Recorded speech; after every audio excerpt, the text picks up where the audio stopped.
Yo tout le monde, c'est Luc. Aujourd'hui, justement, je vais faire une petite vidéo sur comment savoir quel chemin on veut prendre. Parce que personnellement, je faisais aussi partie des gens qui savaient pas trop ce qu'ils voulaient faire dans la vie et qui suivaient un chemin tout droit sans vraiment savoir quoi faire.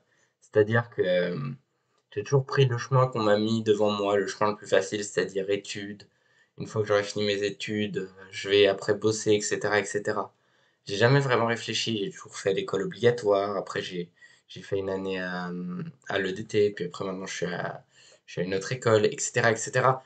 Et ça, c'est un truc qui est, en fait, genre, c'est un truc, honnêtement, qui est pas répétitif, mais c'est un truc qui n'est pas comme je le veux, en fait. C'est pas ce que je voudrais faire plus tard. C'est-à-dire, je me suis penché sur la question récemment, mais déjà il y a quelques mois.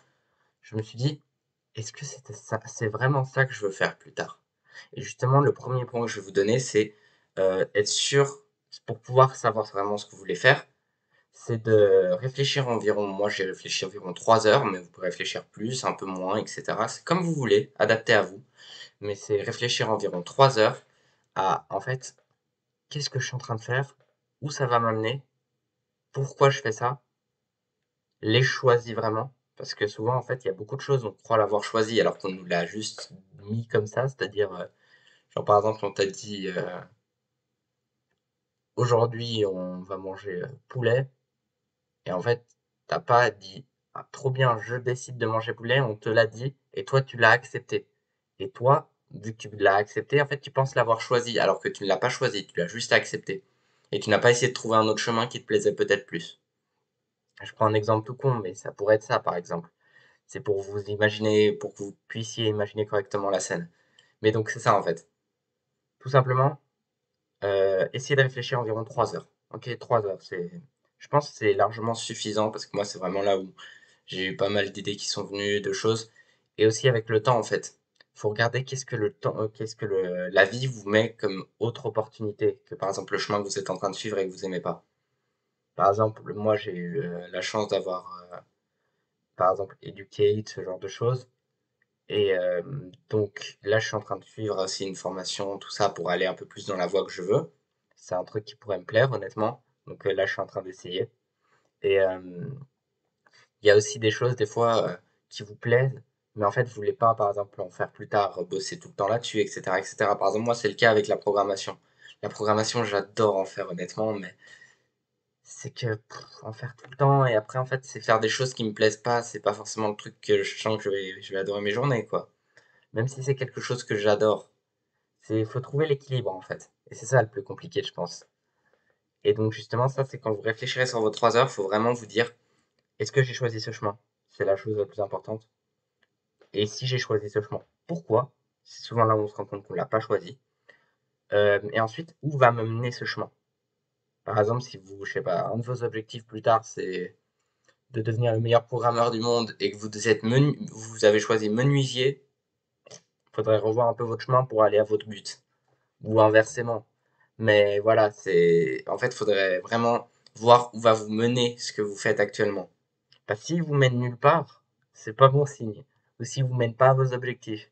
C'est-à-dire, par exemple, je sais pas, vous rêvez de devenir riche ou comme ça, et que tout ce que vous faites, c'est suivre le chemin classique pour avoir le métier, je sais pas, hein, je dis ça au pif, mais le métier le moins bien payé au monde, euh, toute votre vie, c'est sûr que vous allez être loin d'être riche. Et si vous investissez pas à côté, vous dépensez tout, vous n'êtes pas sur la bonne voie. Vous devez vous remettre en question là.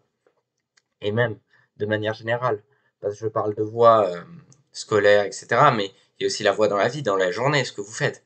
Par exemple, si dans la journée, tout ce que vous faites, c'est manger des chips et regarder des films, honnêtement, il y a mieux pour atteindre vos buts. Parce que quelqu'un qui arrive justement à passer vite à l'action et à faire tout ce qu'il faut sera souvent bien plus avantagé et aura réussi bien plus de choses que quelqu'un qui fout rien toute sa journée. Il aura même réussi, contrairement à l'autre, certainement. Et donc justement, dès que les idées vous viennent aussi, il faut les noter. C'est-à-dire que vous devez les noter directement. Tac, tac, tac, tac. Genre par exemple, là d'un coup, vous êtes en train de réfléchir. Ah putain, j'aimerais bien faire pourquoi pas travailler par exemple sur les toits ou comme ça. Paf, vous le notez, vous le mettez. Par exemple, vous mettez métier ou pas forcément métier, mais chose que je veux faire. Par exemple, vous voulez plus tard, vous aimez bien poster des vidéos comme ça, ben, vous pouvez continuer, vous voyez. Vous pouvez prendre cette voie en fait. Parce que il y a toutes les voies au monde qui existent. C'est-à-dire, si vous voulez devenir euh, vendeur d'éponges avec une mascotte, vous pourrez le faire. Parce que c'est votre vie, c'est vous qui décidez, c'est vous qui choisissez le chemin que vous allez prendre. Et si vous voulez créer ce chemin, ou en tout cas être le premier à le prendre, faites-le. Honnêtement, n'hésitez pas. C'est quelque chose, même moi, j'ai eu très peur très vite. C'est quelque chose, je me suis dit, ah oui, mais après, je prends des risques, tout ça. Mais les risques, si t'échoues, c'est pas grave. Personne s'en rappellera. Si tu réussis, c'est trop bien, tout le monde s'en rappellera. C'est ça, en fait. Les gens se rappellent juste de la réussite. Si t'échoues, c'est pas grave. Tu pourras réessayer. Et donc justement, après, il faut aussi trouver les étapes pour chacune. C'est-à-dire, une fois que vous avez trouvé, par exemple, vous voulez devenir youtubeur. Je sais pas, je prends ça au pif. Moi, c'est à moitié mon cas. C'est quelque chose qui me tente plutôt bien, justement. Je suis en train d'essayer ce chemin. Et donc, vous voulez devenir youtubeur. Quelles sont les premières étapes à faire? D'abord, c'est soit se créer une chaîne, soit l'utiliser ou poster dessus. Tout simplement, c'est déjà une première étape qui permettra d'avancer. Et une fois que tu auras un certain nombre d'abonnés, un certain nombre de choses, par exemple un certain nombre de revenus, etc., grâce à YouTube, bah peut-être tu te diras, ok, là j'ai franchi la première étape. Parce qu'une étape, c'est pas forcément, c'est soit ancré dans le temps, soit ancré avec un certain nombre de choses faites. C'est-à-dire, par exemple, pour la deuxième étape, ça peut être commencer mon job, par exemple, je prends un exemple, mais programmeur, je reprends l'exemple. Je vais commencer le boulot de programmeur et que j'ai une place, bah, je dois attendre d'avoir la place pour faire la deuxième étape et commencer à bosser, commencer à faire ce que je veux faire. Dans mon cas, c'est pas non plus 100% ce que je veux faire, mais je vous prends un exemple pour que vous puissiez comprendre. Et donc justement, après, ce qu'il faut faire, c'est soit une étape ancrée dans le temps, par exemple, vous pouvez commencer à ce moment-là, vous pouvez faire ça, passer à cette étape parce que vous aurez ça, ou soit, justement, vous aurez ça, et donc vous aurez aussi un certain nombre de choses à faire avant de passer ce palier. Et vous pouvez aussi avoir les deux, c'est-à-dire, par exemple, vous devez finir quelque chose avant, par exemple, prenons un exemple pour programmeur. Par exemple, on vous dit, ouais, vous devez déjà connaître pas mal de choses.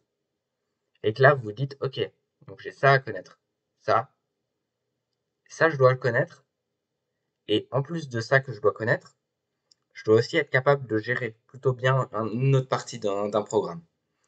Donc, ce que vous pouvez faire, c'est que vous dites, avant ce délai qui m'a fixé, je dois réussir à faire ça. Et donc, en fait, ça accumulera les deux. Par exemple, il y a des étapes qui doivent se faire à partir d'un moment et d'autres qui doivent se finir avant un moment. Par exemple, vous pouvez fixer aussi ça dans les jours, etc. En fait, le but, c'est d'avancer tous les jours sur chaque étape qui est importante pour vous et que vous devez travailler dessus aujourd'hui. Par exemple, la vidéo, bah, ça m'entraîne à parler en public. Ça a des super effets positifs. Par exemple, là, je m'entraîne à parler, mais aussi, je donne des informations, je donne des connaissances aux gens que j'ai acquis avec le temps, qui pourront justement économiser et directement aller sur le bon chemin qu'ils ont choisi.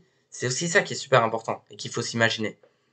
C'est qu'après, en fait, une fois justement que vous aurez réussi vous aurez noté toutes les idées et vous aurez trouvé les étapes pour chacune, essayez de noter le pour et le contre. C'est-à-dire, quand vous avez cette idée, essayez d'imaginer, par exemple, si je deviens menuisier, quel sera le pour, quel sera le contre?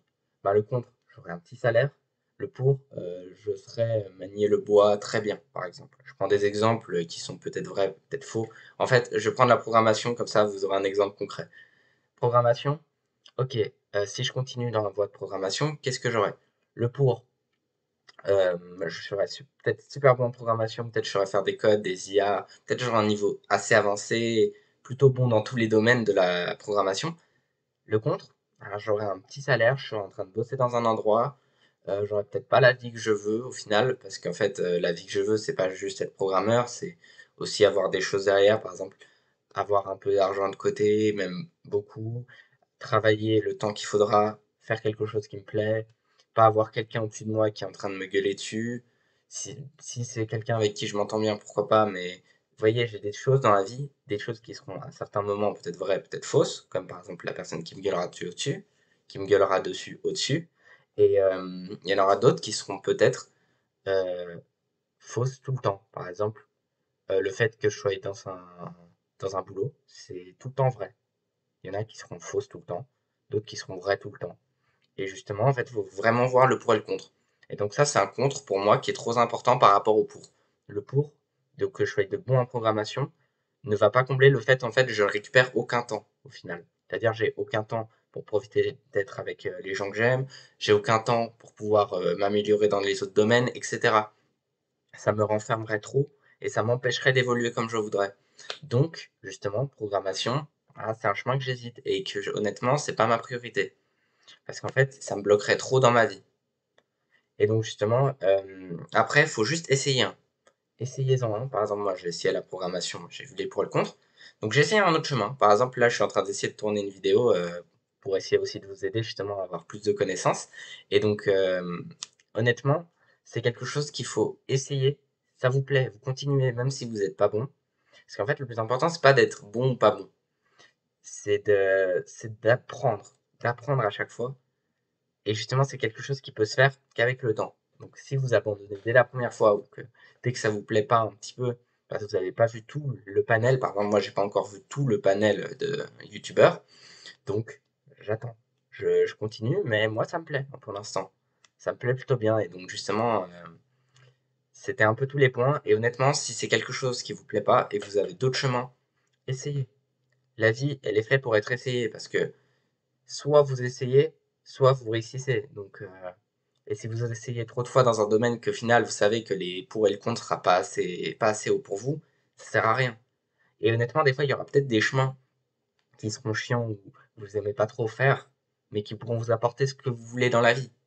C'est-à-dire que le contre, honnêtement, c'est un truc pas assez important, vraiment, c'est un truc nul, ou c'est un truc que vous auriez déjà avec d'autres chemins que vous aimez plus. Mais le pour, il est tellement haut que en fait, vous vous dites, je vais faire ça. Parce que si je sacrifie maintenant, plus tard, je vais pouvoir profiter avec tout ce pour. Le pour que j'ai justement dans mon objectif. Et c'est un peu ce qu'il faut faire. C'est-à-dire, il faut aussi réfléchir. Le pour, c'est, ok, si j'ai ça, en fait, il faut vérifier le pour et le contre. C'est-à-dire, c'est comme une balance. Je vais faire plus simple. Imaginez-vous une balance. C'est-à-dire, imaginez-vous, vous avez un poids. Et vous devez vous assurer que le pour atteigne vos objectifs, en fait. Et que le contre ne les bloque pas. Parce que par exemple, moi, la programmation, le pour, il est un peu plus lourd, mais pas énormément. Mais le contre, en fait, quand on met le poids du contre, ça descend trop bas pour que j'aie envie. Genre, ça me prendrait trop de temps, ça me boufferait tout, en fait. J'aurais plus de temps pour moi, j'aurais plus le temps vraiment d'évoluer. Je serais en train de bosser dans un job en permanence. Je rentrais le soir, je serais épuisé. Peut-être que pour faire mes séances de sport, ça serait encore plus galère. J'aurais pas les horaires que je veux. J'aurai un patron peut-être au-dessus de moi qui sera pas forcément un patron que j'ai envie d'avoir, ça faudra voir, etc. Vous voyez ce que je veux dire? Trouvez le chemin qui vous plaît par rapport à vos pour et vos contre que vous avez trouvés sur vos idées. C'est le truc important. Honnêtement, j'espère que j'ai pu vous aider justement à trouver votre pour et votre contre et que cette vidéo vous a plu et qu'elle vous a apporté ce qu'il faut maintenant pour pouvoir choisir. Parce que personnellement, moi, c'est ce que j'aurais bien aimé connaître avant et j'espère que ça vous a plu. Au revoir, ciao, c'était Luc.